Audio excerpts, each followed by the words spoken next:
movies at last. Looks like it, Aunt Mattie. Huh. What, Dad? Hello, son.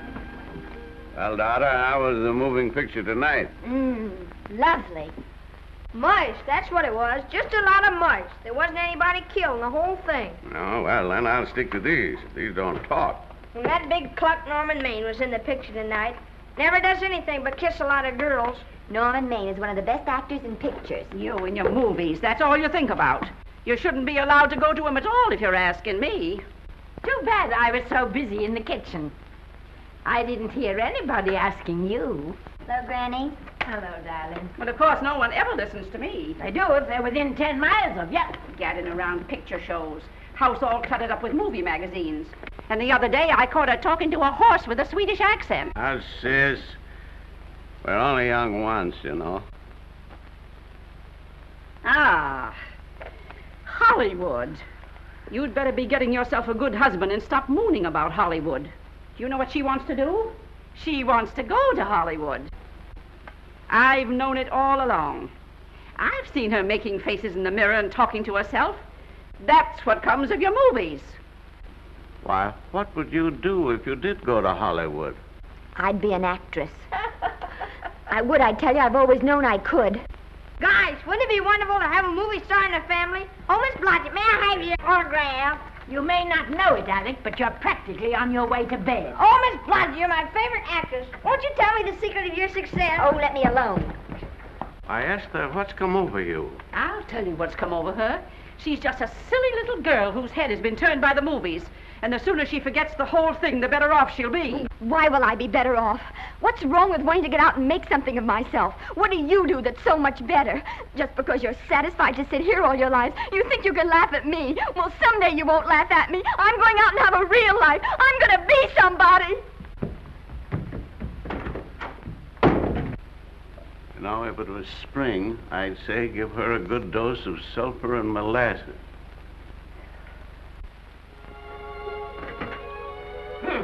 I thought I'd find you. Oh, stop that. Now, stop crying. That isn't going to do you a bit of good. Oh, I'm crying because Aunt Mattie and Alec make me so mad. Oh, Alec and Aunt Mattie. Fiddlesticks. They're not important. You're the only one that counts. Esther, everyone in this world who has ever dreamed about better things has been laughed at. Don't you know that? Oh, I suppose I do, but... But there's a difference between dreaming and doing. The dreamers just sit around and moon about how wonderful it would be if only things were different. And the years roll on and they grow old. And by they forget everything, even about their dreams. Oh, I don't want to be like that. I want to be somebody. Oh, yes. You want to be somebody. But you want it to be easy. Oh, you modern girls give me a pain. When I wanted something better, I came across those plains in a prairie schooner with your grandfather. Oh, everyone laughed at us as they did at all the other pioneers. They said this country would never be anything but a wilderness. We didn't believe that. We were going to make a new country. Besides, we wanted to see our dreams come true. Oh, Granny, it must have been wonderful. It was wonderful. But don't you think for one single minute that it was easy, Esther Blodgett. We burned in summer and we froze in winter. But we kept right on going and we didn't complain because we were doing what we wanted to do. Can you understand that? Yes, I can. Could you do it? Could you do it even if it broke your heart? Because remember, Esther, for every dream of yours you make come true, you'll pay the price in heartbreak. Oh, I know what I'm talking about. You may not believe it, but I was a young girl once. A very pretty young girl. A lot prettier than you are. And I was in love with your grandfather. And when some Indian devil put a bullet through him, it felt as if it had gone right straight through my heart, too. And I remembered all he taught me. And I went right on. I buried him out there in that wilderness with my own hands. And I went right on that same day. And I kept right on going, even when your mother was born. Oh, Granny, I want to make it worthwhile.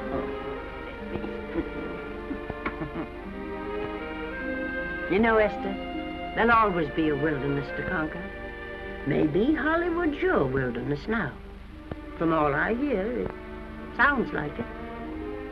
But if you've got one drop of my blood in your veins, you won't let Mattie or any of her kind break your heart. You'll go right out there and break it yourself. That's your right. Here. Oh, here. Stop that nonsense. Here. Take this and go to your Hollywood. Oh, I can't take your money. Well, why not? It's your savings. Well, I was only saving up for my funeral. Now I don't think I'm ever going to die. Oh, Granny, how can I ever thank you? By giving me your word of honor that you'll never tell a living soul where you got that money. I promise. Remember, if you do, I'll have you arrested for robbing me.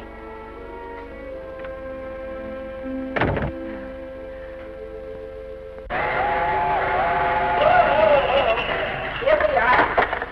I'll help you, Granny. Oh, I can make it, dear. Oh, my, it's cold.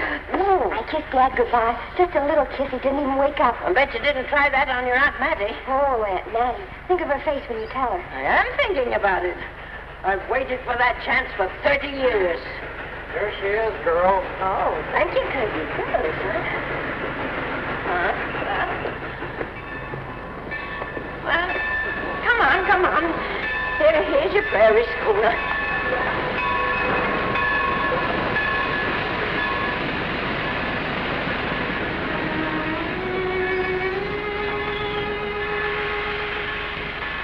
All aboard.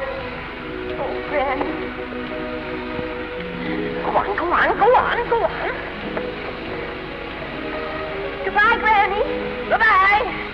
I'll be waiting for you in those movie pictures. Don't tell Mattie. You know, my eyes are not as good as they used to be, but my ears are all right. So you remember, talk up good and loud. All aboard. Goodbye. Bye. Bye, Granny. Bye.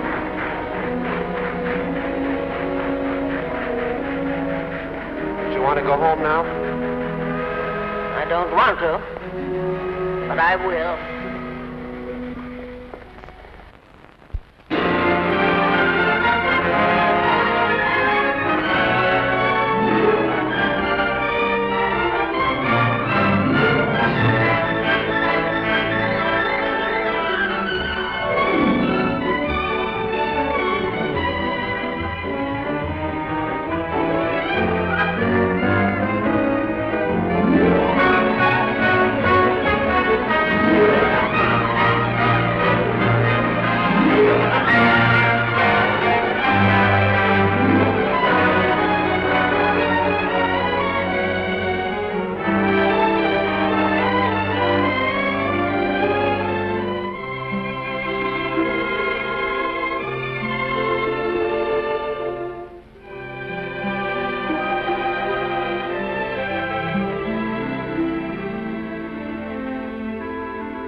Good afternoon. Day, week, or month? Well, it's a little hard to say. You see, I'm going into the movies. Well, you better take it for a week. It'll break your jump to Beverly Hills. Are all the studios really near here? All except Gaumont British. I suppose the best way to get a job is to go straight to the studios, isn't it? Mm-hmm. I haven't any illusions, you know. I'm perfectly willing to begin with a little bit of a part, or even as an extra. $6, please, in advance. Oh.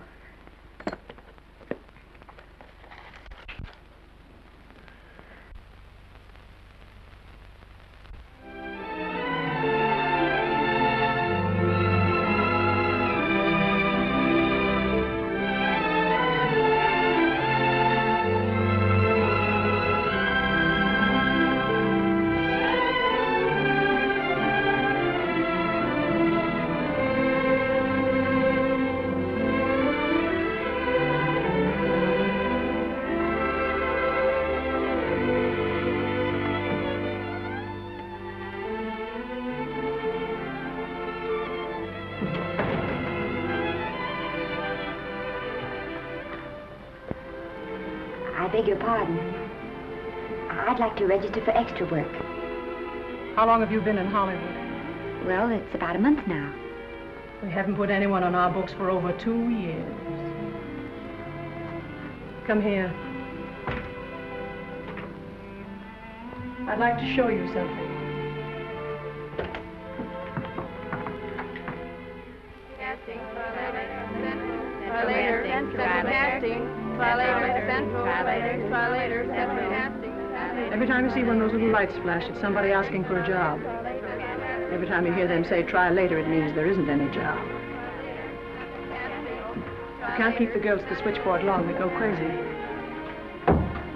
Every one of those little lights thought it was going to be a star. You still want to go in the movies?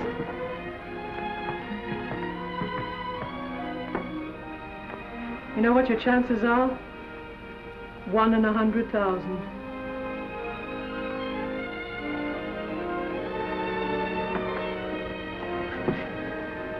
But maybe I'm that one.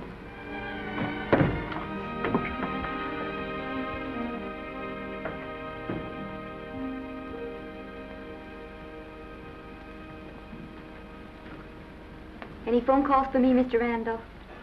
Oh, no. Jesse Lasky and Sammy Goldwyn must be writing letters instead. How's the luck today? There wasn't any. Maybe you don't go at it in the right way. Now take Danny McGuire here. He knows the ropes. Don't you, Danny? Sure, I've had him around my neck for years. Huh? What? Oh, Miss Blodgett. Danny McGuire, our new tenant. How do you do? Mr. McGuire is a big director. Oh, are you really? Oh, could you possibly use me in a picture, Mr. McGuire? Of course, I haven't had much experience, but I don't think that really matters if you're willing. And Now I really listen, feel that... lady. In the first place, I'm not a director. I'm an assistant director. In the second place, if I had any jobs to give away, I'd confer one on myself. And in the third place, you should have stayed back home in the first place.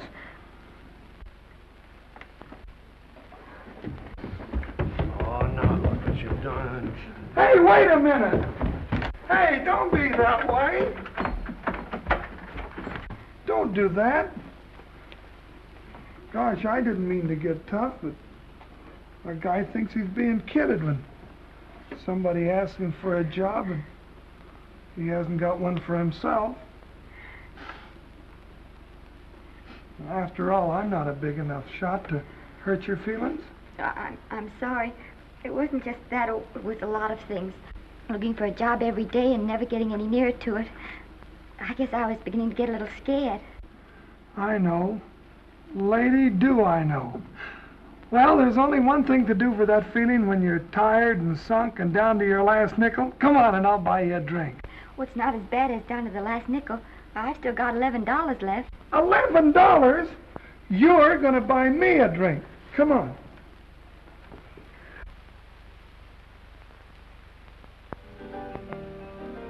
That's right, George. There's nothing like a little rum to take away that milk flavor.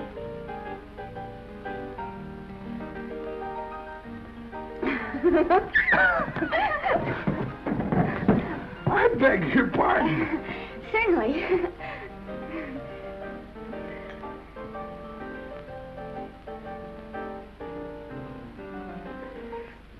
when I sign my contract, the first thing I'm going to do is see that you direct every picture I'm in. That's my pal.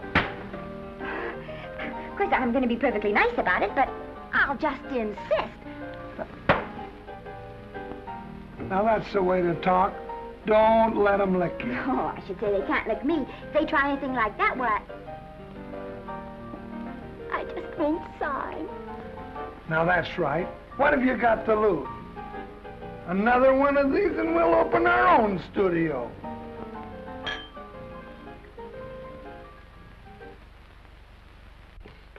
Bill rendered $24. Past due. Remit without further delay. Me.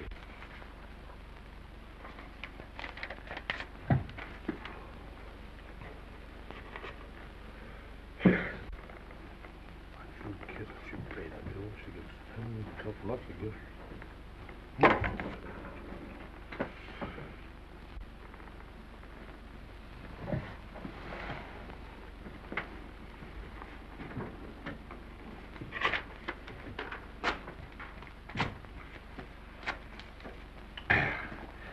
The fifth race. Fifth race. Tri-cap. Who's riding tri-cap?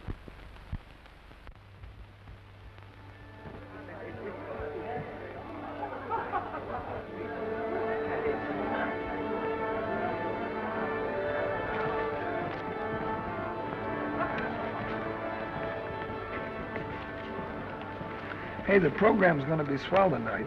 Now, you take this fella Beethoven. I'm a pushover for him. And Chopin, well, he's not so dusty either.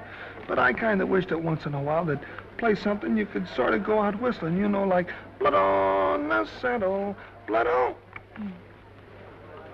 Well, there's a tune. Hey, why don't you throw your hat in the air or something, can't you? This is a celebration. My job starts tomorrow. I know it does, and I think it's swell, Danny. Gee, I wish you were in on it, too. But, oh, no, it would have to be a war picture. One of those big novelty numbers, a war picture without any beautiful women at the front. Oh, well, something will happen soon. Maybe. Why don't you go home, kid? Oh, Danny, I can't do that. I came here, and I've got to stay. Well, now, if it's on account of money, I can... Oh, thank you. You've given me enough already. Anyhow, this is no time to be worrying. This is a party. Look at all the people. Everybody in the world. Look. That's Norman Maine.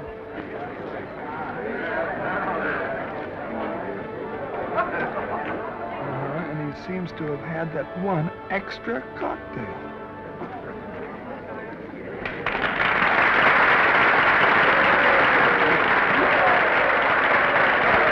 Oh, thank you. Sit down, you dope. That's for the orchestra leader.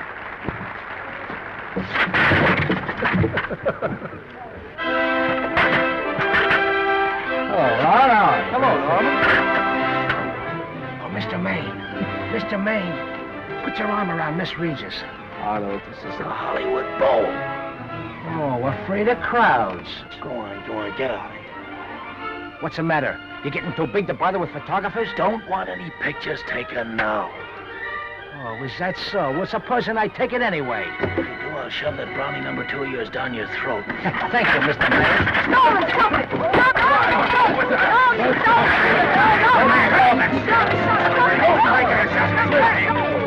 Take it easy, Mr.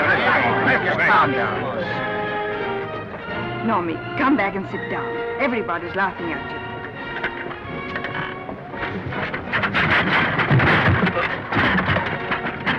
All right. Hi, Norman. Is he always like that? Well, I suppose he has to sleep sometime. Oh, and he's so wonderful on the screen.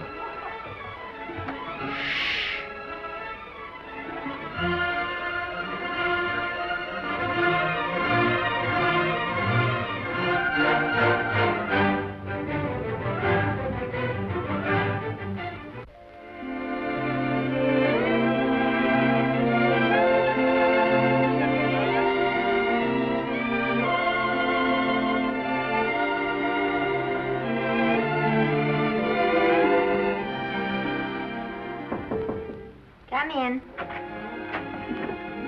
Danny, what's the matter? Well, believe it or not, I got a job for you. Danny, that's wonderful. When do I go to the studio?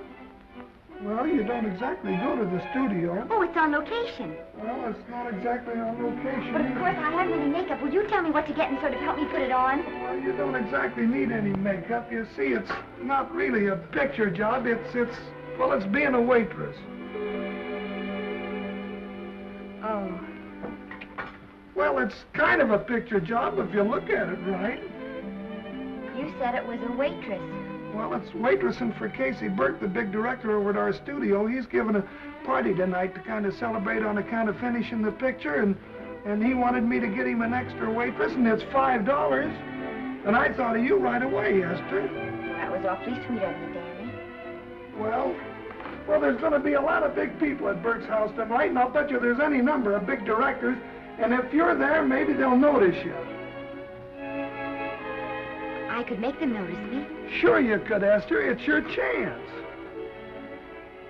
My chance. All right, Daddy, I'll do it. Oh, but I can't. I haven't got the right things to wear. To wear? Oh, here. Now, you don't think the wardrobe department's right next to my office for nothing, do you? A perfect fit.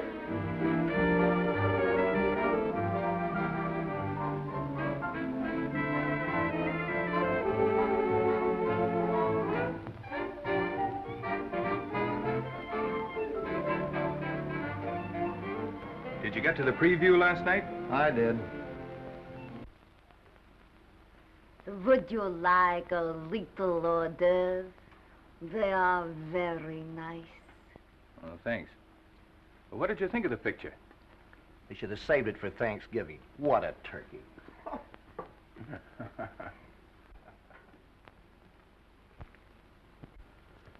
Will you have some hors d'oeuvre? You do like hors d'oeuvre, don't you? I don't think there's anything so enjoyable as hors d'oeuvre before supper, and these are rarely delightful.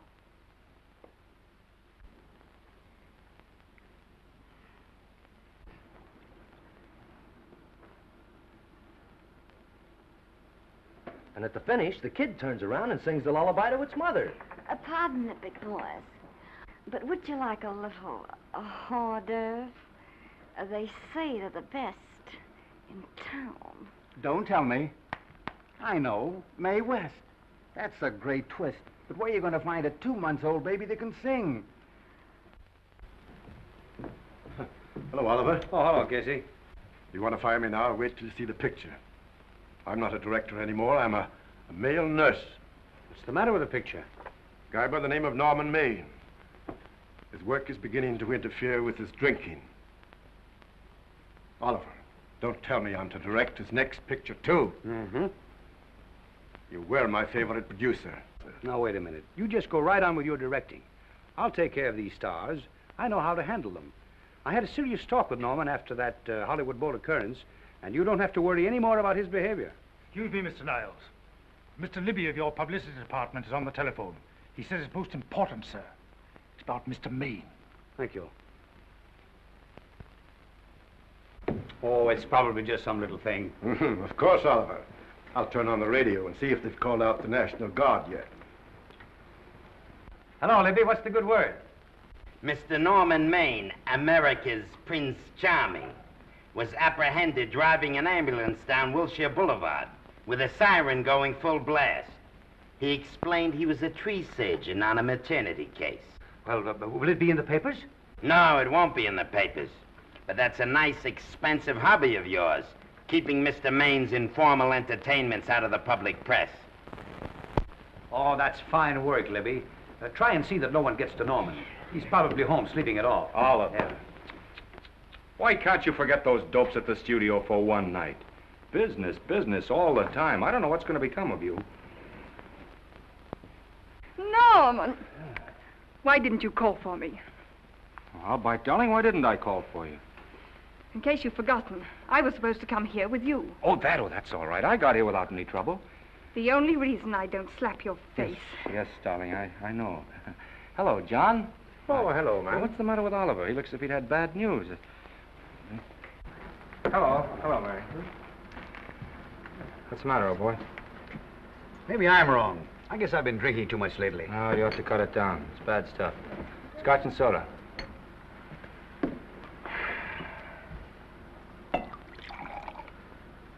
Come on. The word, you know, is pronounced when. Bad dialogue, Oliver. I'd rather not watch this. You know best. Soda. Thank you. Oh. Go ahead and say it. I've got it coming to me. Don't make it tougher on me, Norman. I don't want to stand here and preach, but take a look at my side of it. I'm trying to make pictures with you. I know. Costs are going up and the grosses are going down. No, it isn't that. I've made lots of money with you, and I can afford to take a loss. But I hate to see you going the way of so many others. Why don't you get Lloyd's to insure you against me? You can't get insurance against a man forgetting who he is. You're a great star, Norman, but there's nobody so big that he can afford to have people refuse to work with him. Who doesn't want to work with me? You... Quiet. Listen, I know plenty of people who do. Yes, and so do I. But your real friends can't stand seeing you start to fall apart. What do you mean by that? The first signs are always the same. Not being able to remember your lines. Cameraman struggling to cover your hangovers. And all because you have to have a good time. Every day and every night. Listen, I've warned you for a long time, Okay, Norman. Oliver, you're a swell guy. You won't lose any money on me. I'll promise you that. I'll be ready for the curtains when the time comes.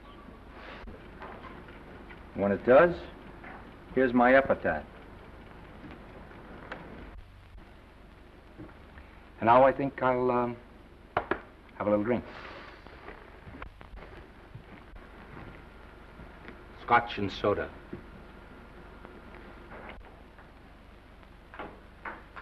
Scotch and soda. Oh.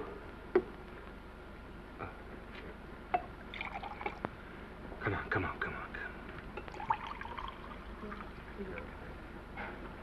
A little soda? Caviar? No, thank you. Yes, pardon me.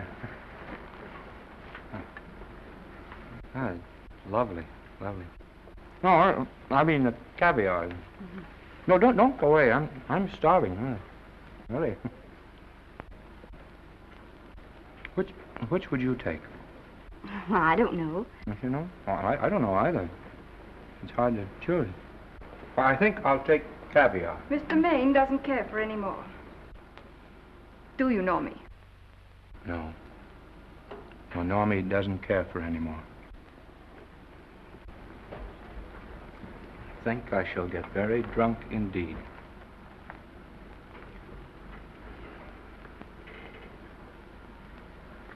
Scotch and soda.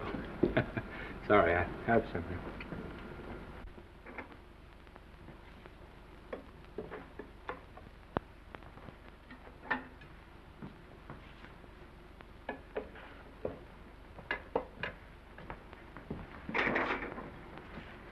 Oh. Mind if I help?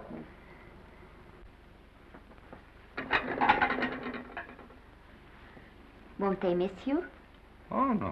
They'll just look under the table, and when they see I'm not there, they'll forget the whole matter. Hey, what's your name? Esther Blodgett. My name's Maine. I know. You do? Ah. What's so funny? I was just thinking about all your fans and how surprised they'd be to see you here helping me put plates away. Oh, they don't know my finer side. They'd be pretty envious of me, meeting you this way in person. Oh, how do you do? Well, tell me, are you disappointed? Yes. Oh, now you've done it. Oh, never mind that. That makes the room look lived in.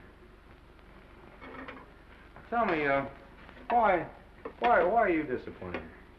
I was sitting behind you at the Hollywood Bowl the night you didn't want to be photographed. Yeah. I'm told I crept into many a heart that night. Oh, I can never explain this. You know, you have very pretty hair. You better get out of here. And a sensitive mouth. And a charming little Precisely why are you here instead of with the rest of the guests? I'm just trying to be helpful. I see. Are you sure there's no other attraction? Well, it might be that my old mania for putting plates away is coming back on me. It's rather odd. I always know where I can find you if there's a pretty girl around. It's not only odd, it's embarrassing. You're being deliberately insulting, Norman. I put up with this long enough. Dear, don't lose your temper. Remember, we must try to keep the voice low. I know you'll excuse us if we go on with our work.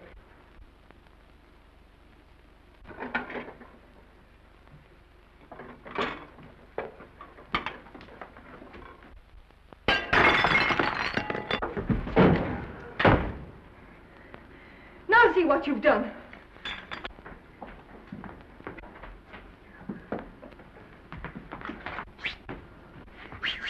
Come here.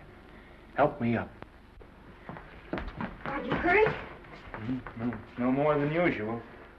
Come on, the wolves are on us. We gotta get out of here. Oh, I can't. The dishes aren't finished. Oh, yes, they are.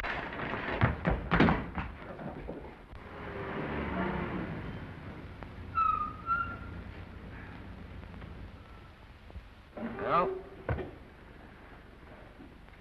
I bet I know what you're going to say now. What? Good night. Good night, and thanks. Hey, wait a minute. Hey, you realize that all I found out about you is that you're foolish enough to want to go into pictures? But why is it foolish? Look at you. Yeah, that's what I mean. No, I'd rather like to go into this matter a little more thoroughly. Oh, that's awfully nice of you. So why don't we go on up to my place and talk it over? Oh, no. Thank you very much, but I really must say good night. Good night. But you're not angry. No. I'm hungry. Well, why don't you go and get something to eat? Good night, Miss Blodgett. Good night, Mr. Maine. Wait a minute. Peter, the least I can do is to see you to your door. Will I see you again? I hope so. Has anyone ever told you that you're lovely? Well, now you know. Thank you.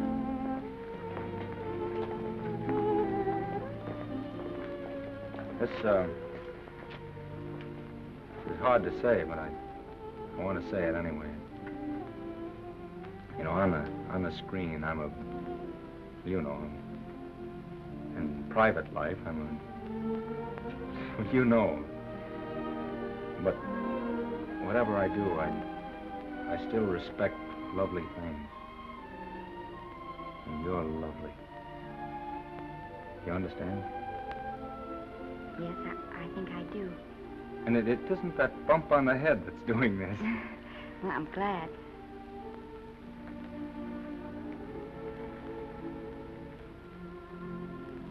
Good night. Good night.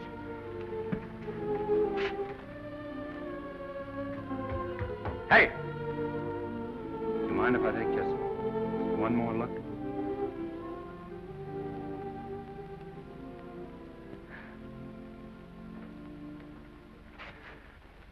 Go away. Quite impossible. I wouldn't even consider it. No.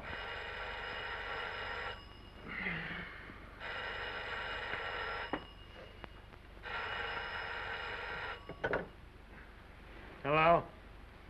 Who is it? Who? Norman?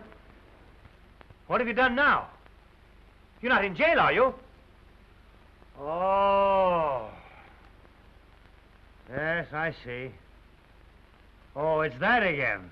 I see. She's beautiful. Yeah, I know. You want me to give her a screen test? Yeah, certainly. She's got wonderful possibilities. Oh, you know she's got something. Well, you knew all the other ones had something, too. Oh, no. I tell you, Oliver, she's got that sincerity and honestness and a... sincerity and honestness that makes great actresses. Oliver, I am so sure of this girl that I want to take the test with her myself. Listen, Oliver, you've worked hard. You're entitled to a break. You get...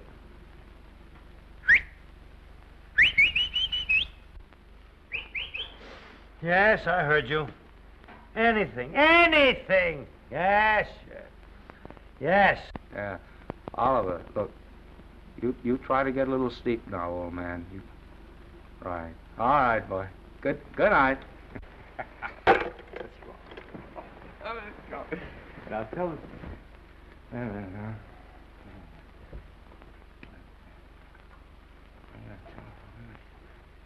Telephone book.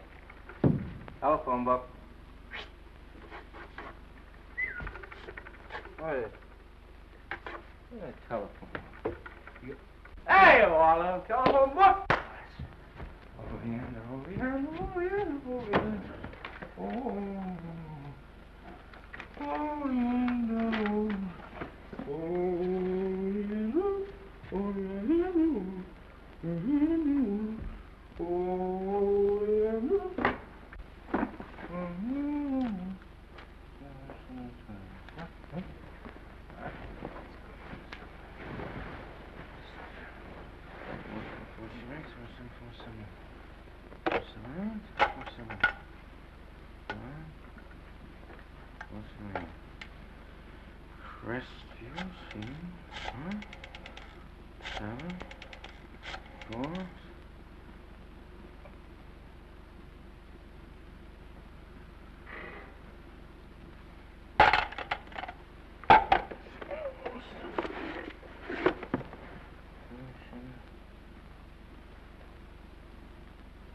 Yes?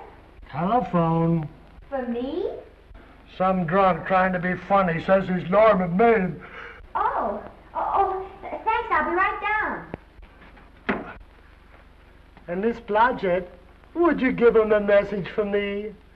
Tell him it's 3 o'clock in the morning!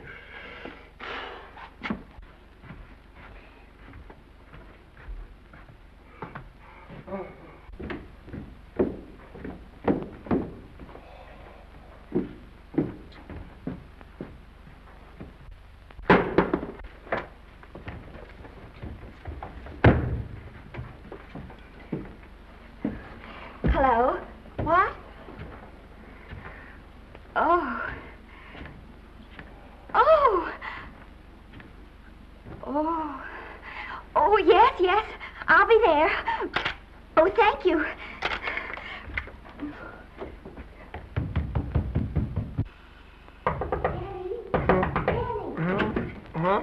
Daddy, what do you think? I'm going to take a test tomorrow, and Norman Main's helping me do it.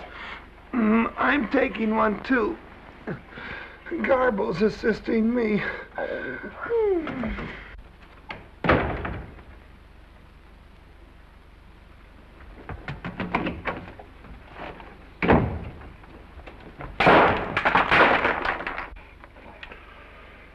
Oh.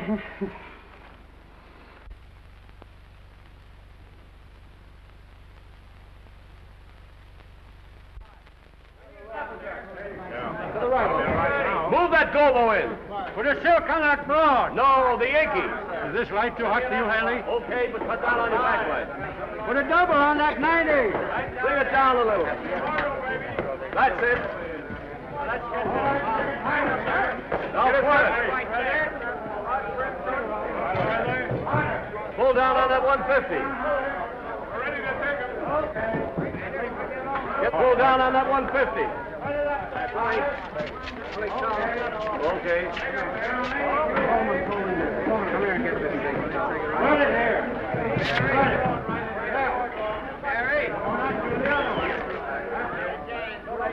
Bring me an apple box. Listen, gentlemen, please, if you don't mind. This is just a test. Ready, Mr. Burke? All ready, Mr. Burke. Ready, Mr. Burke? Ready now, Mr. Burke. All ready, Mr. Burke?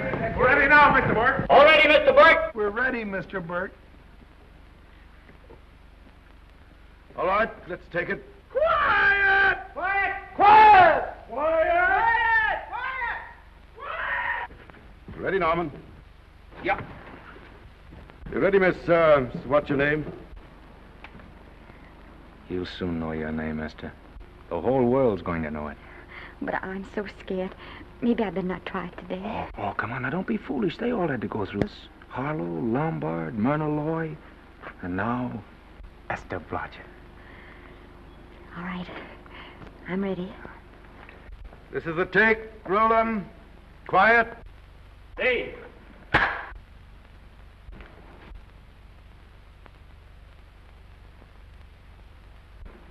I may as well tell you that my whole organization thinks I've gone a little nuts to sign you.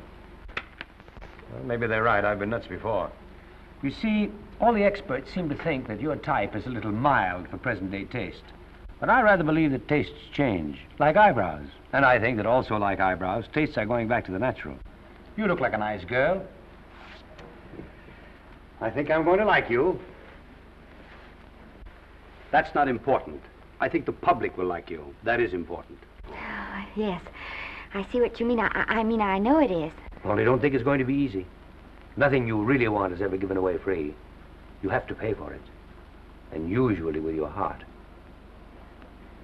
Someone else told me that once. But you still have to work it out for yourself. Oh, well, all this is just a long way of saying, I'm glad you're with us and good luck to you. And now I'm going to turn you over to our demon press agent, Libby. Don't let him frighten you. He has a heart of gold, only harder. And for the love of Pete, learn to close your mouth and keep it closed, even in your love scenes.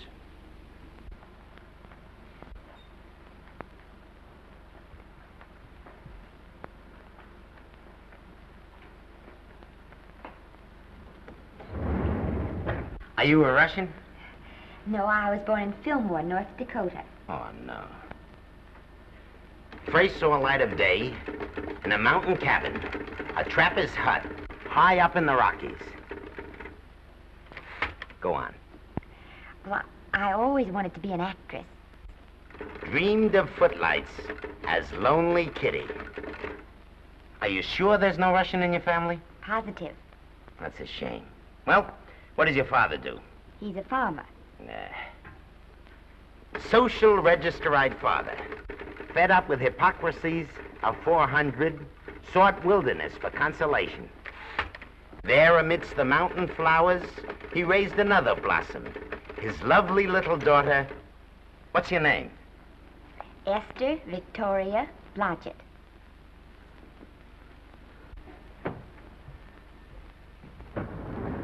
Greatly appreciating your attention in this matter, very truly. Do you know what her name is?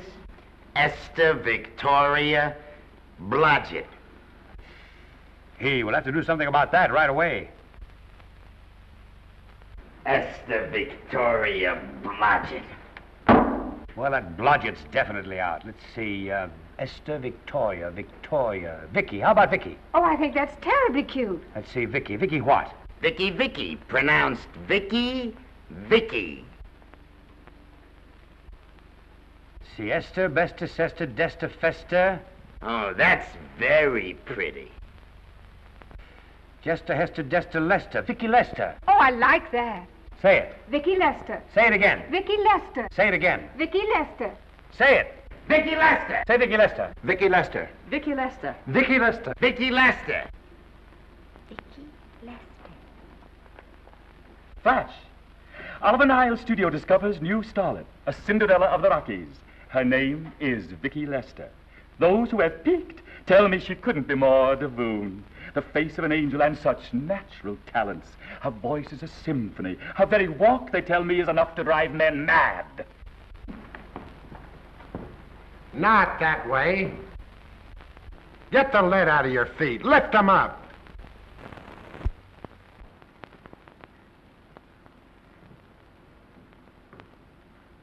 That's better. It's terrible, but it's better. The quality of mercy is not strained. It droppeth as the gentle rain from heaven. Cease. Through the mouth, my child, through the mouth. The nose is for smelling roses. Proceed. Does she have to look surprised all the time?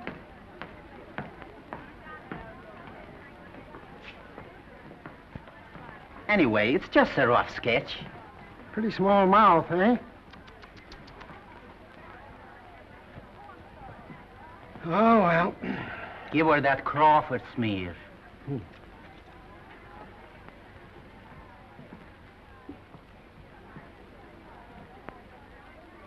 This'll give her that Dietrich. Yeah.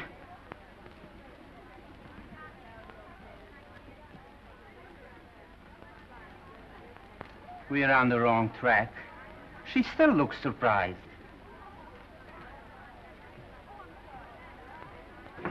Listen, dress people. We're shooting on the set this morning, not in the commissary. Now, come on, snap into it. Acme Trucking Company? No, Mr. Smith is not in.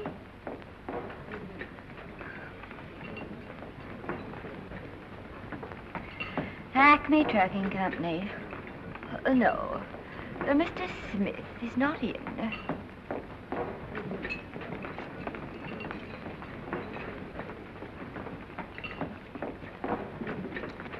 Good morning. What can I bring you, Mr. Maine? That just shows how long you've been here. Mabel, bless you.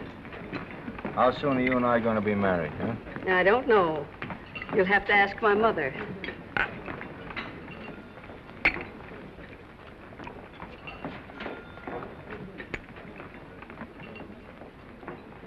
Acme Trucking Company? No, Mr. Smythe is not in. Acme Trucking Company? No, Mr. Smith is not in. Acme? No, Smith ain't in.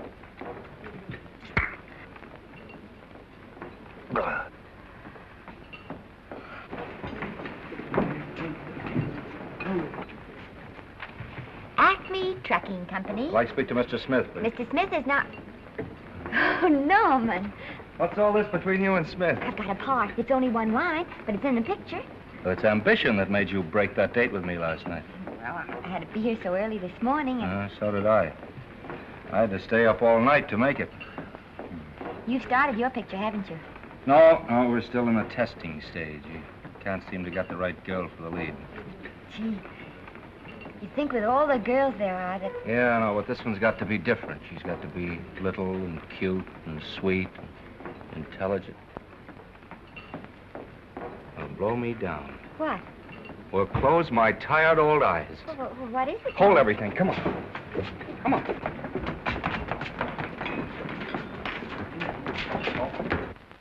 Had you been through the whole casting directory? I'll work day and night, Mr. Niles. And I'll work with her, Oliver. And I can be mean or nasty or anything you want, Mr. Niles. If she clicks, Oliver, you've got a star overnight. Okay.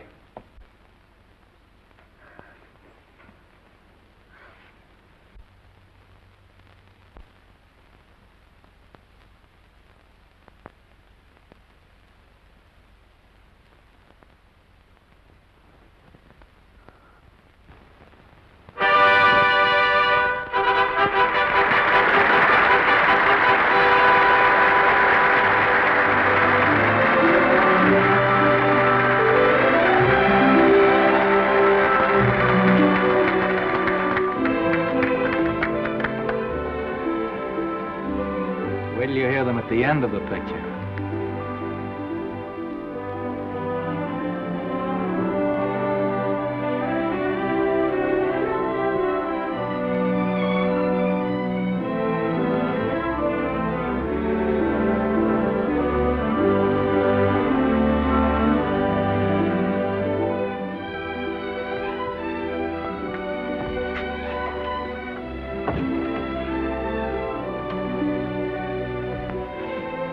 Do you think we were noticed? By no one. They're much too busy playing at croquet. I've loved you all my life. But we only met 2 days ago. That's when my life began.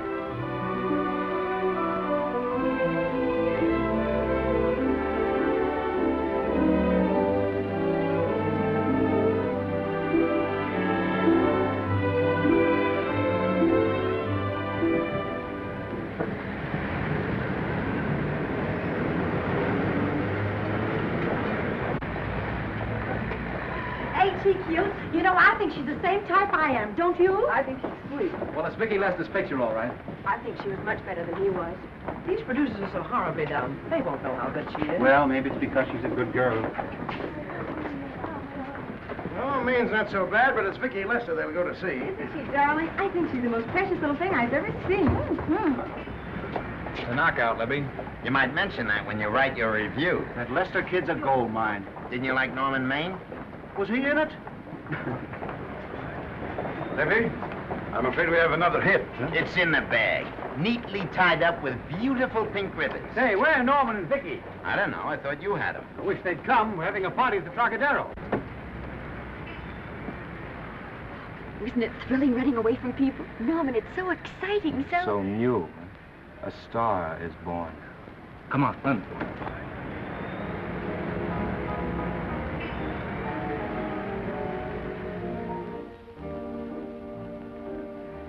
It's wonderful, isn't it? A crazy quilt. Oh, no. It's a carpet that's spread for you. It's all yours from now on, you know? Come, Esther. You're a success. You'll have everything in the world you want. I hope it'll make you happy. Hasn't it you? But then there was one thing I never had. Lots of times I told myself I'd found it, but I always knew I was lying. Still, I never stopped looking for it. Maybe it'll come. Well, I think it has come, Esther. I only wish it weren't too late. Oh, but it's not too late. Oh, you can't throw away your life the way I've thrown away mine and have anything left that's good enough. No. You can. Norman, you can. You mustn't tell me that, Esther. I'm so afraid that I'll believe it.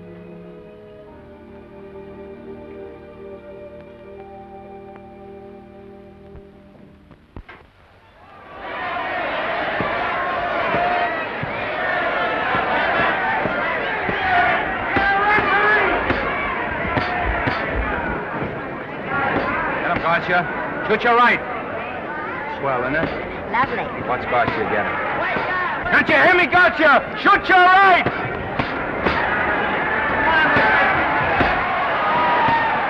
He's down! Garcia got him! Garcia got him! He did, didn't he? Yeah, but he'll be up, though. You like it? Sure I did. You like me? Sure I did. Ooh, that reminds me. Will you marry me? No, thank you. Come on, Garcia, finish him. Why won't you marry him? Wasn't that dependable? Hey, shoot your right! Throw away your money? Break him up in there. Break him up. Drink so much. Well, suppose I quit drinking. Yes? Come on, Garcia, shoot the right in there, the right. Suppose I save my money. Yes? There he goes. Let him have it. Suppose I became absolutely dependable on all occasions. Yes?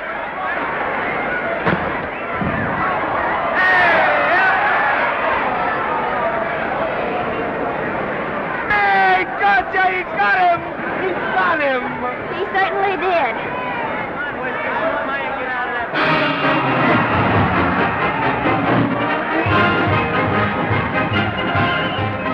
Gee, that was a beautiful fight. Norman. What, dear? Oh, that for me if I said I'd marry you? No, certainly not. I was just supposing.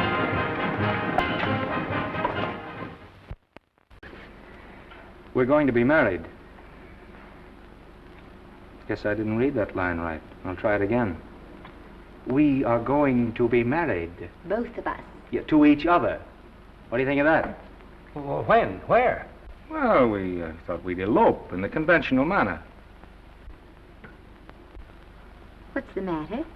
It's trying to decide whether it's good for the studio. Is it? It is. And bless you, my children. When's it going to happen? Oh, we thought we'd just sneak out sometime. We're not telling anyone but you. Listen to this. The screen's ideal romance blossomed into breathtaking reality today when Vicki Lester and Norman Maine, America's dream lovers, slipped quietly through the portals of holy matrimony. How does it sound?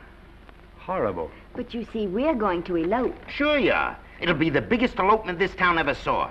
We'll get a tie-up with the Army, have you escorted all the way down to Yuma by 20 of their new bombing planes. Is he going with us? Don't you think we can work this thing out better alone? No sense in bothering the happy couple with all the details. I'll see to it that you get a carbon copy of the whole layout. I can hardly wait. I'm sorry, we didn't realize that we were in the way. While you're settling the details, you don't mind if I take this woman out and buy her a ring, do you? Sure, go ahead. We want everything legal. That's a charming match. A nice girl like Vicky, and public nuisance #1. Now, wait a minute, Libby. Norman's all right. And if you'll pardon my pointing, Vicky's business is her own. It doesn't require any comments. I wasn't making any comments. I just said it was a rotten shame. Now, go ahead and plan the elopement. Oh, that elopement stuff is out. You can't get any scope in that. We're going to have a wedding. Where'll we have it? Customary place, I believe, is a church. Nah, it's been done. This has got to be something big. The beach. I can visualize it. The bridesmaids in bathing suits. 20,000 Santa Monica school children spelling out the word love. It's a novelty, but is it big enough? Why not the city hall? A police escort of every motorcycle cop in town. Sirens screaming, confetti pouring out of buildings like the Lindbergh reception in New York, only on a big scale. What's the matter? Isn't it big enough? And now if any man can show just cause why these two may not be lawfully joined together, let him now speak, or else hereafter forever hold his peace. Do you, Alfred Henkel, take this woman as your lawful wedded wife? Will you love, comfort, honor, and keep her in sickness and health as long as you both shall live? I will. Do you, I beg your pardon. Do you, Esther Blodgett, take this man as your lawful wedded husband? Will you obey, serve, love, honor, and keep him in sickness and health as long as you both shall live? I will. Place the ring on her finger. Hurry, please. Now, by virtues of the power invested in me as Justice of the Peace of San Bardo Township, County of Los Angeles, I pronounce you man and wife.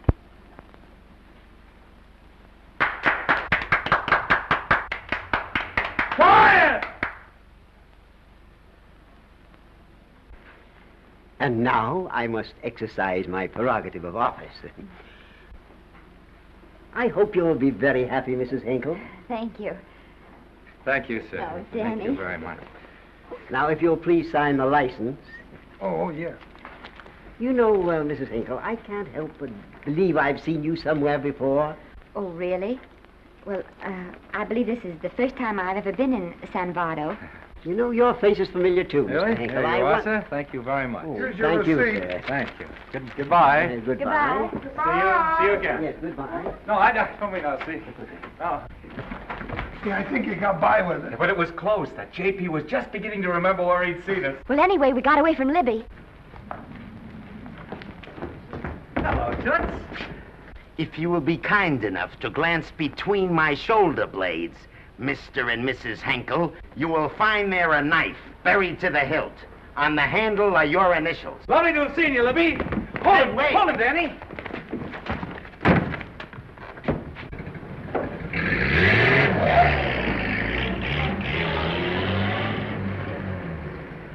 There go a couple of rats I raised from mice. Well, they got a right to get married, haven't they? I haven't got any right to double-cross the public, and I haven't done it yet. Hey! People versus Porky Washington, who is charged with violating Section 600. Young man, you're in contempt of court. Operator, get me the Los Angeles Tribune. I've a good mind to put you under arrest. Wait till I make the score. You wait, too. Tribune, give me the city desk. Johnny, this is Matt Libby. I got a flash for you. Norman Maine and Vicky Lester were married at 2:30 this afternoon. Vicky Lester? Court recess.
Wahoo.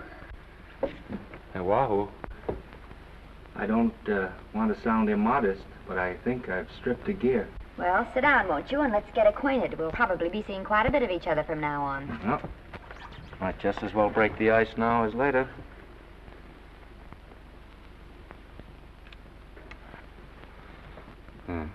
Now we're old friends.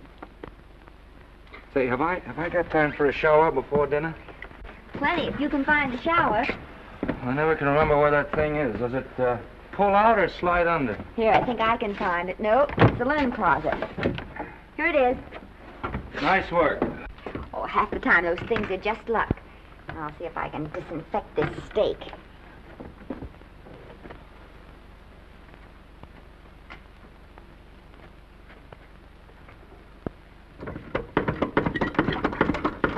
Yeah, Esther, there's no soap. Here. Thank you. Oh, and Esther. Yes, dear? I'll need a washcloth. Oh. How are you fixed for cigarettes? And you know I never smoke underwater. Hey, what do I do to make this thing work? Pull that gadget at the top and pray for rain. Well, I can't reach it. I can't get my hands up. If you've gone in there with your arms down, you'll never get your bath. Unless you're a contortionist. Yeah, well, I'm not a contortionist, and don't throw that up to me now. You knew it when you married me. Will you close this door, please?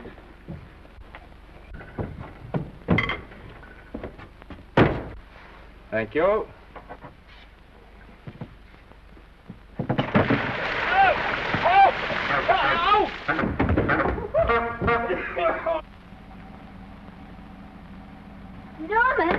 Norman, here comes the car. You got it? Huh? Here, quick. Quick what? Quick, go out and stop them and ask for help. Oh, I'll catch cold. Oh, you'll get warm again. Yeah, don't, dear. They'll recognize me. Now, if you keep your face down, go on. There may not be another car for a week. Well,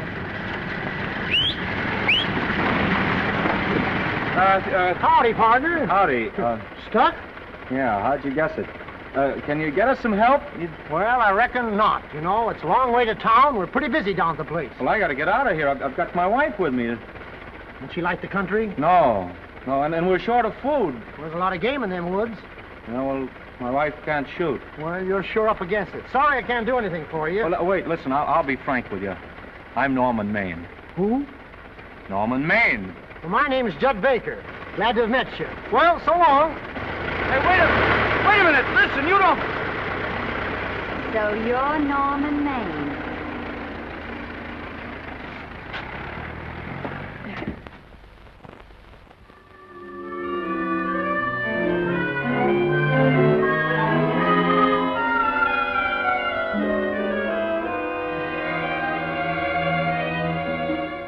I got my prestige to look out for.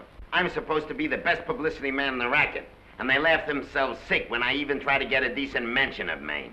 Yes, I know how sensitive you are, Libby, and I don't like to see your feelings hurt. Thanks, boss. Now, Vicky, there's a dish for free space.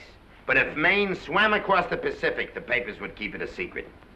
Well, the exhibitors don't like him, the critics don't like him, the public don't like him, and I don't like him. Who likes him?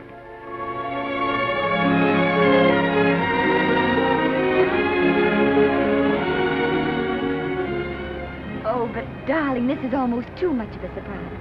And there I was in my touching innocence, thinking we were going to live at the beach house. Oh, we'll still keep the place at Malibu. But this is special. This is our castle. It used to be in the air, you know? Well, we'll never use any ugly words like contracts and pictures and careers. When we come in those gates, we'll check the studio outside. Come on, I got another little surprise for you.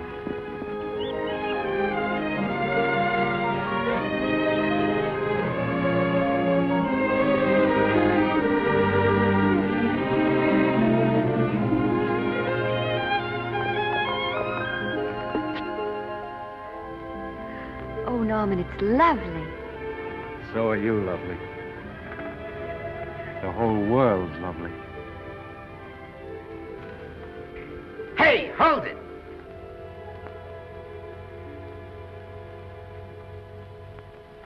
That's it. Caption: Their honeymoon never ends. All right, let's get some pictures. Now, if the bride will sit here and the groom stand behind her, we'll have something unique. Now let's go after something different. You sit down and she'll stand up. Pretty radical, isn't it? Yeah, but in a nice way. Okay, Otto, fire. Caption, their honeymoon begins anew. Ah, the producer. Caption, their honeymoon ceases abruptly. Hello, Oliver, glad to see you. No, I'm glad you're back. Thank you. Vicky, how well you're looking. Hello, Oliver. Am I interrupting? Yes, thank you. Just want a couple more pictures. That's enough of both of them. What they're asking for is exclusives of Miss Lester. Alone. Oh, I see. Well, come on, Oliver, let you and me get exclusive. See you later, Vicky. Oh, don't worry, Otto. My camera smashing days are over. They ain't your only days that are over. Oh, hold that, Miss Lester. Gorgeous. Well, Oliver, how's the dividend situation? Very pleasant. I think we'll show $2 million on the next quarter. Oh, good. Smart move of mine to sell my stock, eh? Oh, well, when you need money, you need it. Well, some people save up for just such an event. There's bound to be a rainy day occasionally. Yeah, but as a citizen of California, I've always refused to admit that. Yes, I know, but still it does rain. Well, anyway, you can thank me for some of those dividends of yours. Mm-hmm. Oh, can't you? Oh, sure. That was a little too quick, Oliver. What's the matter? The Enchanted Hour was a smash hit, wasn't it? Well, it made Vicky a star overnight. Yes, it should have. What about me? Oh, let's talk about business at the office, Norman. Beautiful pool you have here. Beautiful. Oh, now let's talk about it here. Didn't they like me? Well, maybe the part wasn't just right. That was the best part of the year. Look, Oliver. You think I'm slipping? Can you take it? Yeah, go ahead. The tense is wrong. You're not slipping. You've slipped. Oh, my fan mail's still big. Norman. Fans will write to anybody for a photograph. It only costs 3 cents for a stamp, and that makes photographs cheaper than wallpaper. But every 25 cents they pay for a theater ticket buys them the right to be a critic. And your last few performances, Norman, have not pleased your critics. You remember I told you I'd be ready for the curtains when the time came? Here it is. Let's call off the contract, no hard feelings. We're not quitting, either of us. There's no explaining these things. We've all seen how the public turns. Maybe we can turn them back. I've got a swell script lined up for you. About Esther. If you think that I'm going to get in her way... Well, as a matter of fact, as it happens, there's no part in this story for her. I'd more or less planned to star her in a picture of her own, with that young Pemberton opposite her. He's coming along nicely. Good for young Pemberton. All right, Oliver. We'll make a try at it. Let's hope it's not too late.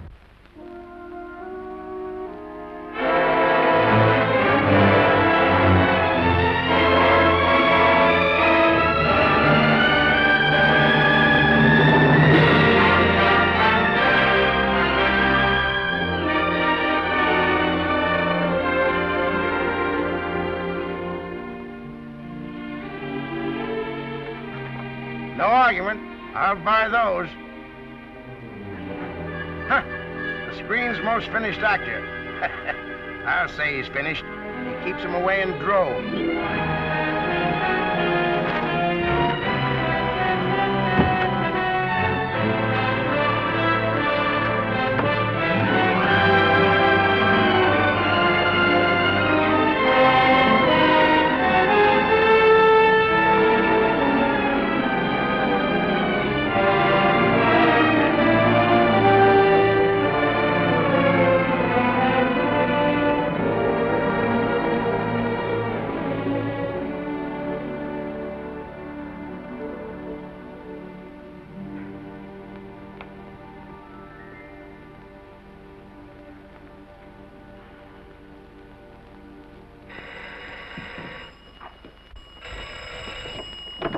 Hello? No, Miss Lester isn't home as yet. No, I'm not the butler. But I can take a message just as well as he can, honest. Oh, is that you, Norman? Swell. Listen, Norman, This is Artie Carver. Hiya, kid. Swell. Say, I hear you're through with Oliver Niles. Is that on the level? Oh, please, Artie. I'm not news anymore. Forget it. Say, what kind of a settlement did you make on your contract? Give me a figure so I can do a story on it. There was no money involved. We just called it quits. Okay, I'll fill in my own figure. Say, by the way, I've been trying to get an interview with Vicky for 2 weeks, but she's always busy. How about you giving an old pal a break by speaking to her for me? Sure, I'll ask her. Swell. So long.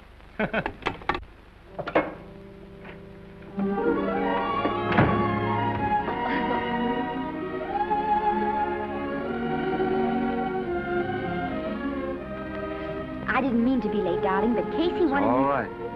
You're here now. What's new today? Nothing. Haven't been out of the house. Let's go somewhere tonight. No. You're tired. We'll stay in. I'm not tired, really. Oh, yes, you are. You've got a hard day ahead of you. Anyway, I see so little of you, I'd like to have you to myself. Oh, but it's the servants' night out. We haven't any Yes, we dinner. have. I fixed a little snack with my own lily white hands. I'm learning to cook in my spare time. Then I think I'll marry you. Oh, I get it. You want to make an honest cook of me. Comes in on wheels in this joint.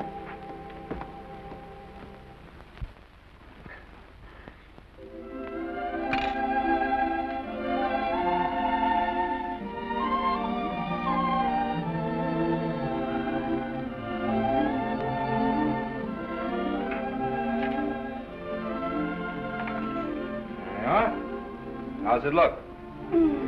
Wonderful. Huh? That's what I thought. Now then, don't be formal, just pitch in. Yeah?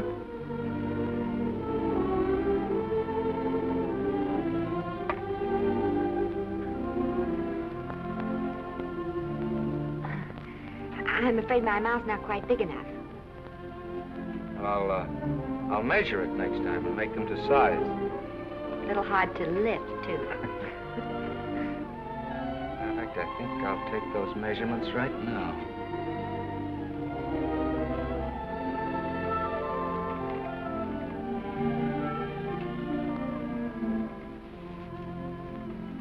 And that's what I wait for.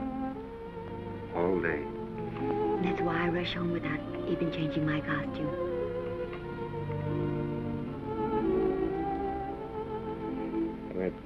We're forgetting that we're hungry. Would you like a sandwich? Thank you. I still have a little work on this one.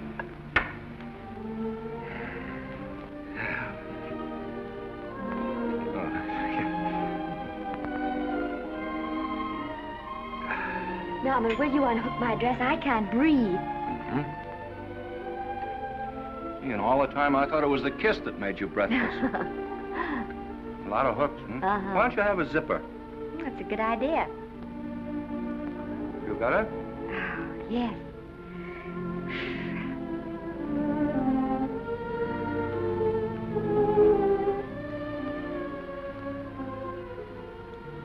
Don't look now, but I think that guy on your left is in love with you. I hope so.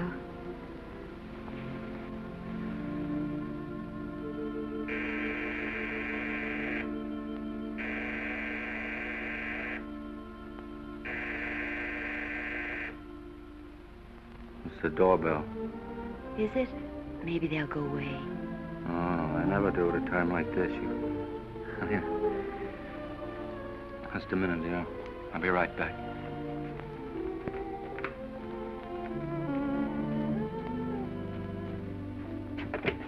Does Vicky Lester live here? Yes. I got a package for her. I'll sign for it. Who are you? I'm her husband. Oh, sure. Sign right here, Mr. Lester.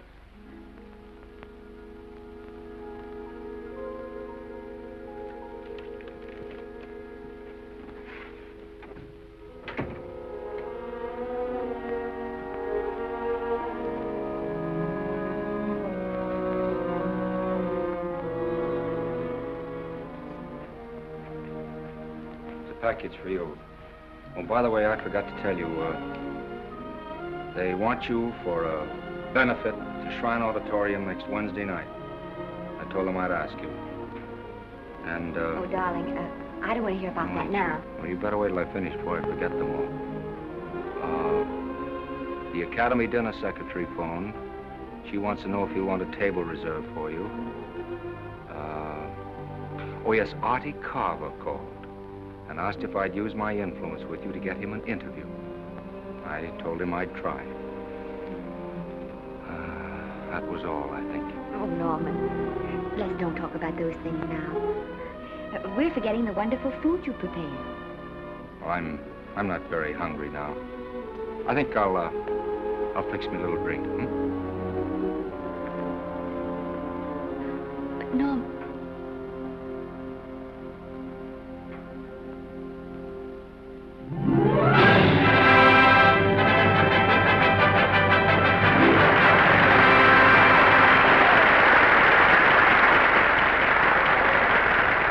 Norman would come. Oh, stop worrying. And think how nice that statuette's going to look on your mantelpiece. Do you suppose anything's happened to him? But of course not. He's just been held up in traffic. You think about that statuette. And now we arrive at the climax of the annual dinner of the Academy of Motion Picture Arts and Sciences, the highest award within our power to bestow. We have already applauded with our hearts as well as our hands, while awards are being given those gentlemen who during the past year have rendered distinguished service to the motion picture industry. We now pay honor to the ladies, or rather to one lady. We offer to her the Academy Award for the finest performance of the past year. She has already had the world's acclaim, but this is the tribute of her fellow workers, the men and women of this industry. It is not only my pleasure, but my privilege to present this award to the actress who created the unforgettable Anna in Dream Without End, Miss Vicki Lester.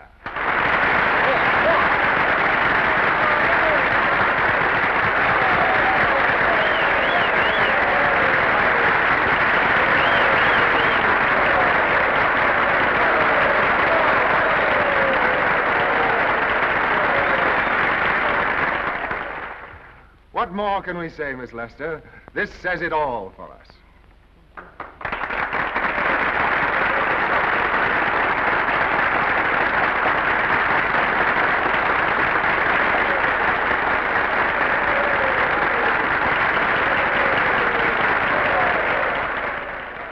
Ladies and gentlemen, when something like this happens to you, and you try to tell how you feel about it, you find that out of all the words in the world, there are only two that really mean anything. Thank you. All I can do is to say them to you from my heart. All I can do is to keep on saying them. Hey, that's fine. Oh, this thing. That's a very pretty speech, my dear. Just a moment. Very pretty. You said the right thing. I want to be the very first one to congratulate you on that valuable little piece of bric-a-brac. Now I want to make a speech. Gentlemen of the Academy and fellow suckers, I got one of those once for a best performance. They don't mean a thing. People get them every year. What I want's a special award, something nobody else can get. I want a statue for the worst performance of the year. In fact, I want 3 statues for the 3 worst performances of the year, because I've earned them.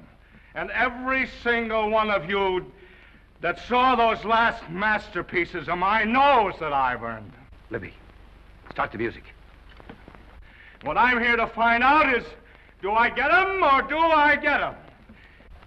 Now answer yes or no.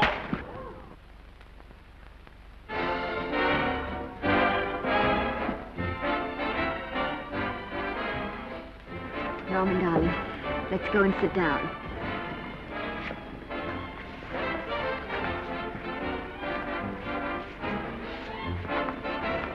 Come on, Norman, sit to that. Glad to see you, Norman. Hello, Norman.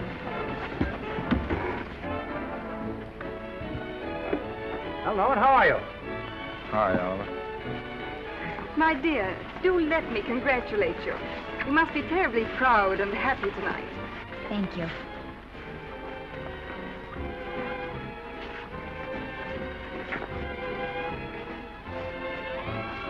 Somebody give me a drink.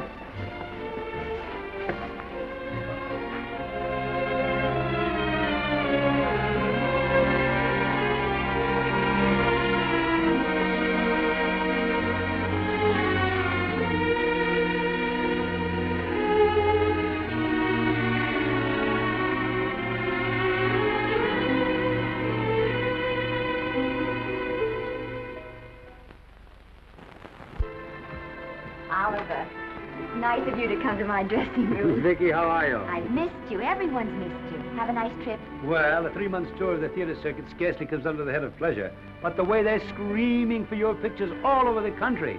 Miss Lester, if I may talk shop, you are a knockout. Thank you. It's good to hear that. You've been crying. A little. How's Norman?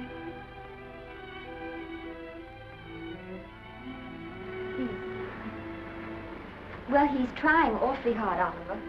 Letting Norman leave this studio was the hardest thing I ever did. There was nothing else I could do. I know. Has he been... Is he all right? He's gone to a sanitarium. He really wants to stop drinking. And I think he could only... Well, perhaps if he could start working again, there would be some encouragement. Oliver, could you do that? Yes. Oh, thank you. But he mustn't ever know I told you. He won't know, and you mustn't worry. I want you to keep up your good work in this picture. I'll try, Oliver. That's the one thing I can do for you.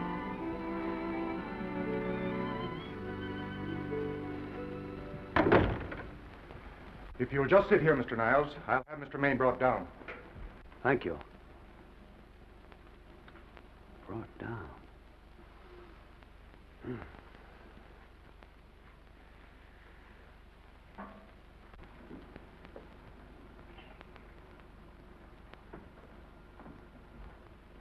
Hello, Oliver. Welcome to Liberty Hall. Hello, Norman. Well, no, Mr. Niles isn't slipping me a case of scotch, Cuddles. This is just a handshake. This is Cuddles, Oliver, my social secretary. We go everywhere together. How are you feeling, Norman? Fine. Getting along remarkably well, Cuddles tells me. He says you ought to see some of the boys. Let's sit down. Yeah. Cuddles, we really don't need you. Touching, isn't it? Can't bear to have me out of his sight. Are you comfortable here, Norman? Comfortable. It's positively luxurious. They even have iron bars in the windows to keep out the draft. How much longer are you going to be here? Oh, well, I'm really cured now. I'm just staying on for an extra week or two to get in good shape, you know. After all, there's no particular hurry to return to the cameras. That's what I wanted to talk to you about. I've got a script with a fine part for you in it. Gee, Oliver, that's great. That's great. Who plays opposite me? Well, it is not exactly the lead. Young Pemberton's doing that. But I tell you frankly, I consider your part better than the lead. Oh, I see. It's better than the lead. Well, of course, it isn't terribly long. But it's one of those parts that makes an impression on you. They'll be thinking about you all through the picture. Mm-hmm. Well, the thing is, Oliver, I'm pretty well set at another studio. I'm not at liberty at the moment to tell you which one. You know yourself how those things are. Of course. But it's a big picture. He's one of the biggest of the year. Mm-hmm. And the part. Every actor in Hollywood would give his teeth to play. See. Well, that's fine, Norman. Naturally, that will tie you up for a while. But we won't get to this picture for some time. And perhaps, if you want to consider it for later on, well, we'll be... I'll tell you, Oliver, you'd better not count on me. See, I've got several pictures lined up after this one. Then they're talking to me about England. You know, they're doing some very interesting things over there, you know. Mm-hmm. Hey. What is it, Cuddle? Speak right out. We all love you. Your dinner. Oh, yeah, we dine at 5:30 here. Makes the nights longer. Well, goodbye, Norman.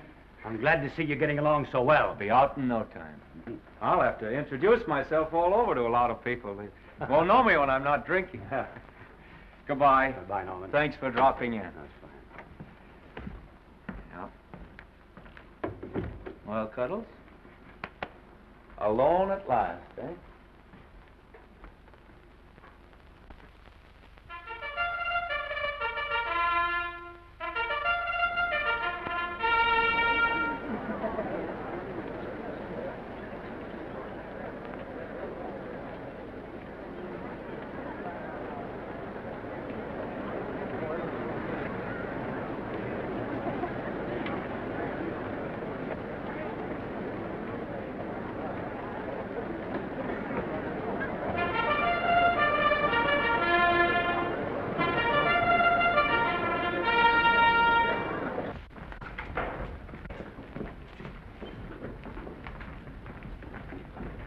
Bert? Sam? How are you, Marion? Oh, hello. Hello. Hello, Normie. Glad to see you. How I hate to run into these has-beens. They give me the creeps. Me too. He was good while he had it. And he had it quite a while. Hello? Hello, Mr. Maine. I haven't seen you in a long time. Oh, I've been resting. Ginger ale, please. Ginger ale and what? Ginger ale and ginger ale. A new leaf? A whole new book. Thank you. Scotch straight. Hello, Libby. Why, it's Mr. America of yesteryear. Do they let you wander about now without a keeper? Oh, sure. I'm a trustee now. Didn't expect to find you at Santa Anita. What do they do with the actors while you're away? Oh, they cut 'em into slices and fry 'em with eggs.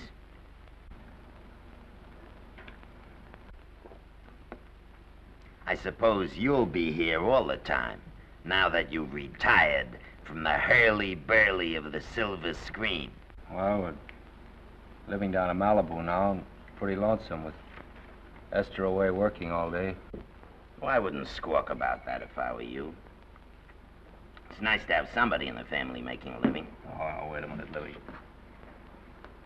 I don't want to forget that we're friends. Friends, my eye. Say, listen, I got you out of jams because I had to. It was my job, not because I was your friend. I don't like you, and I never have liked you. Nothing made me happier than to see all those cute little pranks of yours finally catch up with you and land you on your celebrated face. Where do you work, Libby? Always wait till they're down, then kick 'em. I don't feel sorry for you. You've fixed yourself nice and comfortable. You can live off your wife now. She'll buy you drinks and put up with you even though nobody else will. No,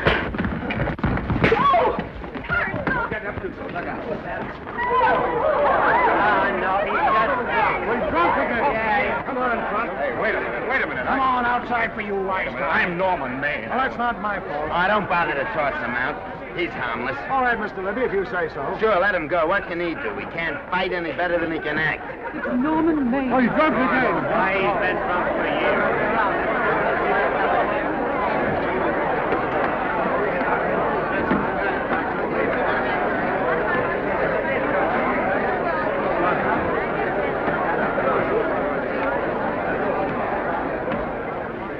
Give me a scotch.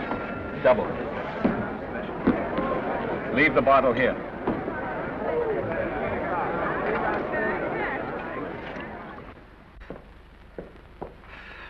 Vicky, you'll be ill. Why don't you try to get a little sleep? But he's been gone 4 days. 4 days and not a word.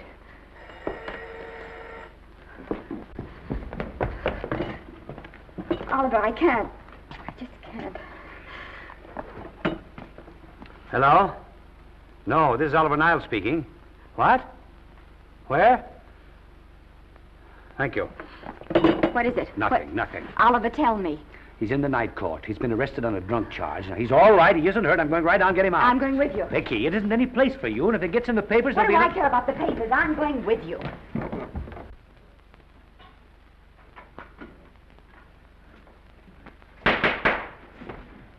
Division 30, Municipal Court, County Los Angeles, now in session. The Honorable Judge J. Parrish presiding.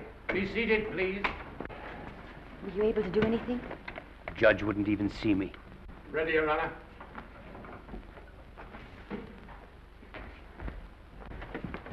I want to advise you that you're entitled to be represented by counsel, to be confronted by the witnesses that may testify against you, to compel witnesses to attend on your behalf to a public and speedy trial by the court or by a jury, and the right to be admitted to bail. Call the first five. Gregory, Bales, Kane, Rodriguez, Johnson. Come on, boys, step in. Go ahead. Move along. William Gregory. Yes. Plain drunk, picked up at 5th in town. Asleep in the gutter. 14 similar offenses in the past 6 months. Still at it, Gregory. How do you plead? I don't feel so good. I didn't ask you how you feel. I asked you how you plead. Guilty, I guess. When did you get out the last time? Just before Christmas. Well, I'm sorry you'll have to miss New Year's, but you'll be out in time for Washington's birthday, 60 days. Milton Rails. Plain drunk, picked up on Brooklyn Avenue, given treatment at receiving hospital, then removed to jail. How old are you, Rails? 17, sir. Did you take a good look at those men in the cell with you last night? Yes, sir. And have you taken a good look at yourself this morning? Oh, no, sir. Well, I suggest that you do. $5 or 2 days. Sentence suspended. Oh, Judge, Alfred Henkel, more commonly known as Norman Maine. Drunk and disorderly. Cracked car into tree at Sunset and Coronado. Evidently been drinking for days. Resisted arrest and injured one of the arresting officers. How do you plead? Guilty. You're Norman Maine, the actor, aren't you? You've come pretty low, haven't you? There's a man here who's had the advantages you've had. Look what you've done with him. You're nothing but an irresponsible drunk, driving about the streets with the power to inflict death or injury on innocent people. I think we'd better deny you that power for a while. 90 days in the city jail. Please wait.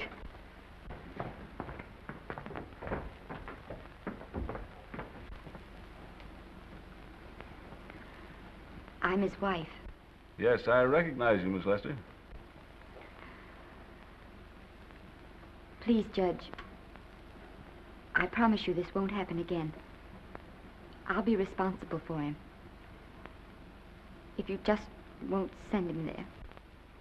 You realize that this man, when drunk, is obviously a menace to public safety? And you realize, too, Miss Lester, the responsibility you'll be assuming to this court and to the Commonwealth. I do. Sentence suspended. Prisoner remanded to custody wife. Thank you. you can get him at the jail entrance, madam. Jose Rodriguez. Plain drunk, picked up at 1st and Main, 2nd offense. How do you plead? I think I'm guilty, Your Honor. 60 days.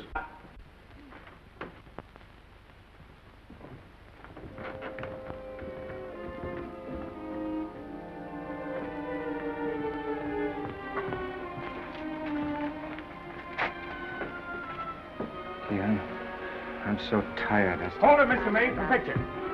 Oh, no. What about a statement for the press? Oh, no, please.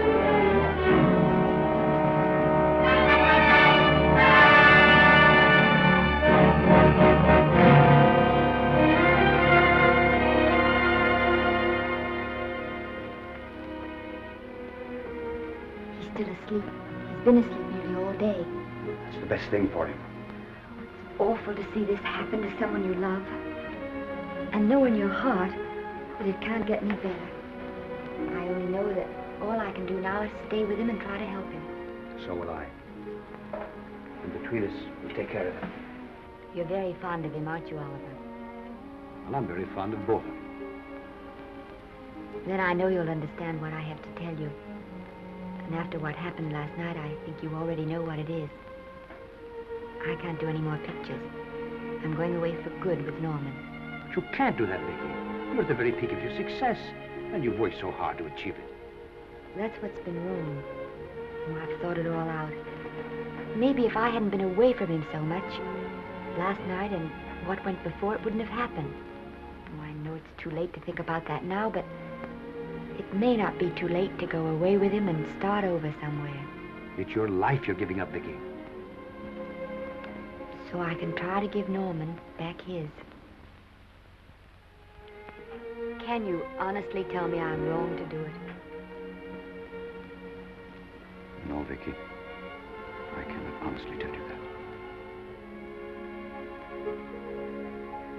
Then there'll be no more Vicky Lester.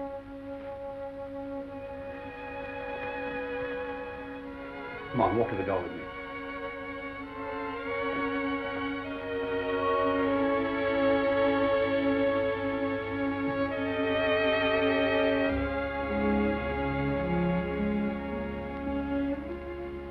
Goodbye, Vicky Lester.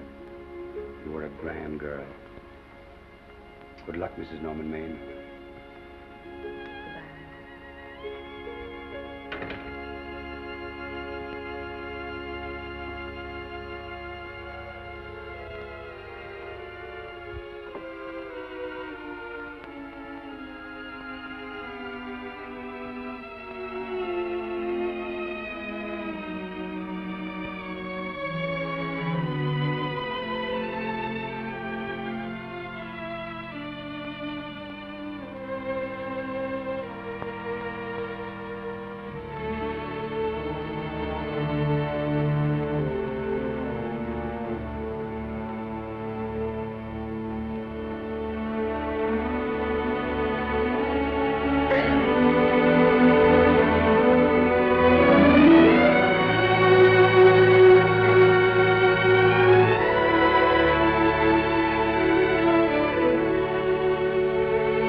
Darling,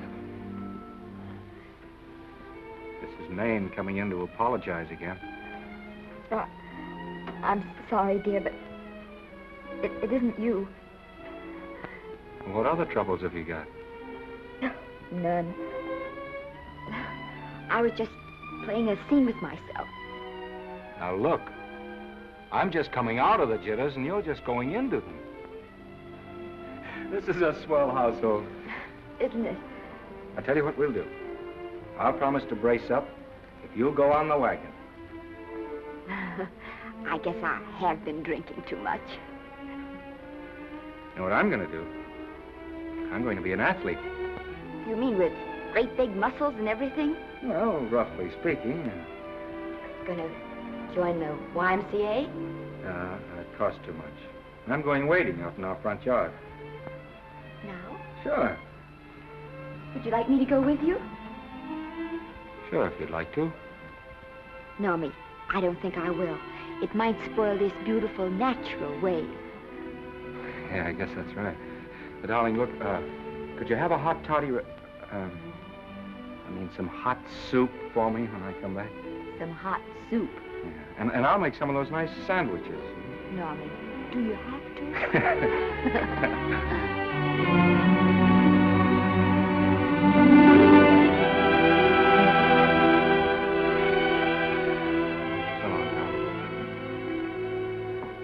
Now, don't stay in too long.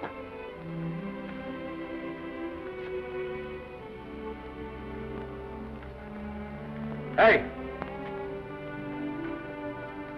You mind if I take just one more look?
first drink of water he had in 20 years. And then he had to get it by accident. Pardon me. How do you wire congratulations to the Pacific Ocean?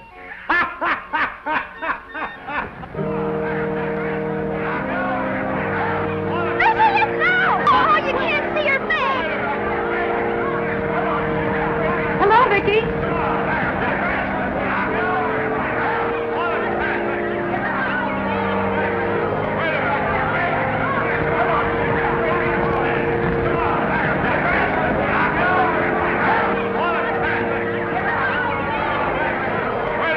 Can't you? Come on, Vicky, let's see your face. Vicky, will you sign my book for me? Write Mrs. Norman May. Don't you care, Vicky? You get over it.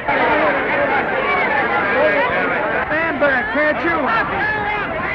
Don't you cry, dearie. He wasn't so much.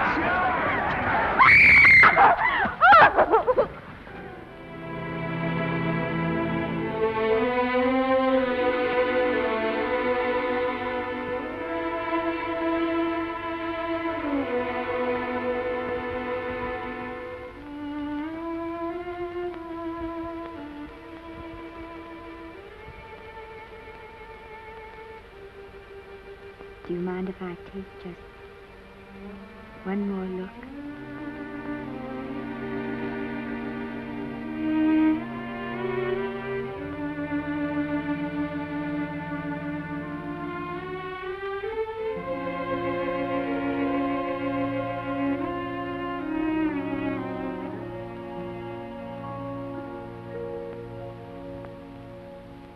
Here are the paychecks for the servants, Graves. You'll find a very nice bonus in each one. Miss Lester asked me to thank you for your kindness and service.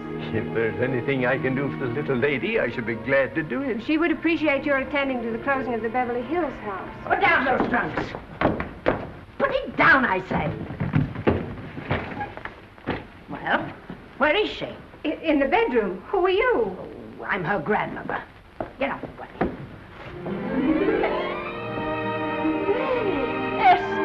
Granny, darling.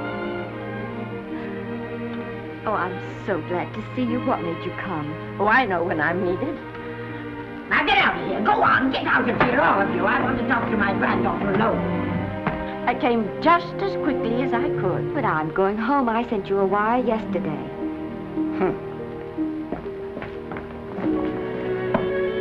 Sit down. Is it true that you're going to quit the movies? I never want to hear them again. What are you running away from, little girl? I'm not running away. It's just that I can't go on. My heart isn't in it anymore. Once I told you, if you get what you want, you have to give your heart in exchange. And you said you were willing. Do you remember? I remember. Well, it seems to me that you got more than you bargained for. More fame, more success, even more personal happiness. Maybe more unhappiness. But you did make a bargain. And now you're whining over it. I don't think I'd feel so very proud of myself if I were you, Esther. I'm not, Granny. But my mind's made up. Oh, then I'm sorry I gave you the money to come out here. It was just waste. Oh, but Granny... I was proud of you, Esther. I was proud to be the grandmother of Vicky Lester. It gave me something to live for. Now I haven't any. I know. Oh, I want to be strong, but I can't go on. I can't. You must. Tragedy is the test of courage. If you can meet it bravely, it will leave you bigger than it found you. If not, then you'll have to live all your life with a coward. Because no matter where you may run, you can never run away from yourself. I never knew Norman Maine. He wrote me a very sweet letter when you were married. He said you told him how much I meant to you. And I know just how much you must have meant to him. You know, Esther, I can't believe that wherever he is, he can be very happy, knowing that his death broke the spirit of the little girl he praised me so highly for raising. And I can't believe that he can be very proud, knowing that all his great love did for you was to make you a quitter. The car is ready, Miss Lester. We'll have to go now to make the train.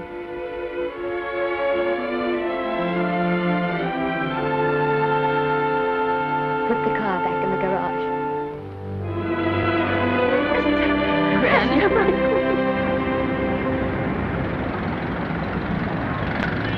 The entire picture industry has come to the Chinese Theater for this opening tonight. It has come to pay tribute to a great star on her long-awaited return to the screen in what has been called her greatest performance. It has come to pay tribute to the girl herself. The girl who has won the heart of Hollywood. The girl who has won the heart of the world. Miss Vicki Lester.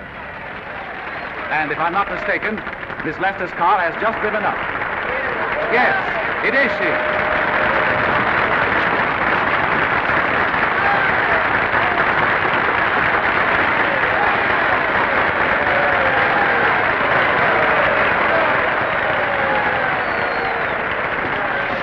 This doesn't scare you too much. I scare very slowly, young man. 6 mile, folks, please.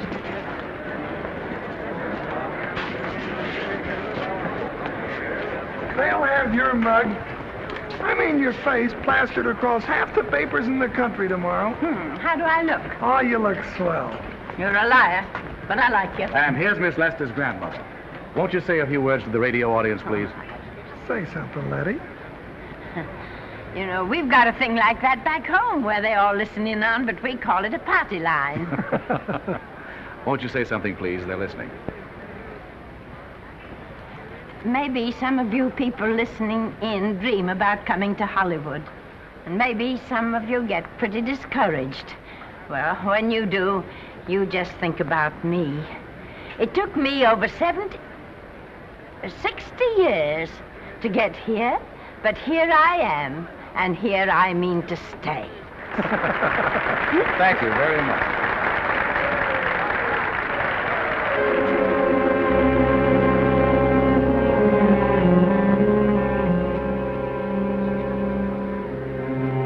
Miss Lester.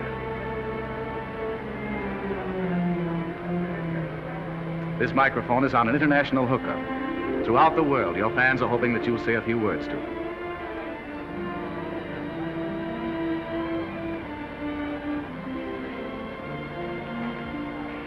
Hello, everybody. This is Mrs. Norman Maine.